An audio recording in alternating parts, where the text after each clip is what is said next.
शेती, शिक्षण, राजकारण, क्रीडा, मनोरंजन, बातमी तुमची आमची सदैव आपल्या सेवेत। प्रकट महाराष्ट्र। नमस्कार, मी उमेश मोहिते आणि आपण पाहताय प्रकट महाराष्ट्र। खोर्णी ग्रुप ग्रामपंचायतीत ज्योती जाधव यांची सरपंचपदी बिनविरोध निवड। शनिवारी दुपारी 2 वाजण्याच्या सुमारास डोंबिवली जवळील खोर्णी ग्रुप ग्रामपंचायतीत ज्योती हनुमान जाधव यांची सरपंचपदी बिनविरोध निवड झाली। या ग्रामपंचायतीतील 11 सदस्यांपैकी 7 सदस्य उपस्थित होते। ज्योती जाधव यांचे सरपंच पदासाठी एकमेव नामनिर्देशक पत्र आले होते। यावेळी निवडणूक अधिकारी म्हणून PB हारड यांनी काम पाहिले होते, तर ग्रामसेवक अधिकारी दिलीप जागरे उपस्थित होते। सरपंचपदी निवड झाल्याबद्दल जाधव यांनी सर्व सदस्यांचे आभार मानले। ठाणे जिल्हा परिषद माजी सदस्य रमेश पाटील यांसह किरण ठोंबरे यांनी जाधव यांचे अभिनंदन केले। जाधव यांची सरपंचपदी निवड झाल्याबद्दल यावेळी रमेश पाटील यांनी सर्व सदस्यांचे आभार मानले। आमचे प्रतिनिधी शंकर जाधव, डोंबिवली।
सर्व ग्रामपंचायती सदस्यांचे मुले बिनविरोध झाले, त्यांचे मला आभार वाटते। धन्यवाद। आता तुम्ही ज्योती हनुमान जाधव खोर्णी ग्रामपंचायतच्या सरपंचपदी बिनविरोध निवड झाल्याबद्दल त्यांचं मी हार्दिक स्वागत करतो।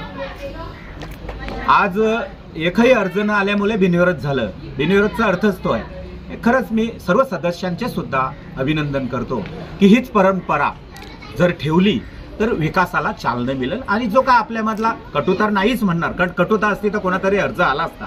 अर्ज नाही आला जर या ग्रामपंचायतीला कोणाचाही कटुता नाही।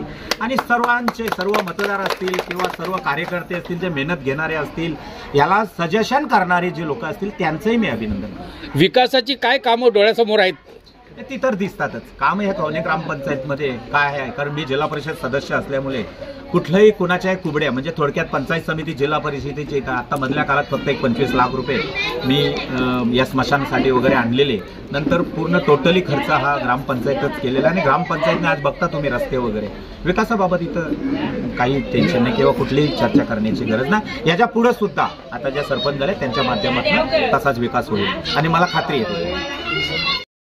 प्रकट महाराष्ट्राला लाईक, शेअर आणि सबस्क्राईब करायला अजिबात विसरू नका, बरं का?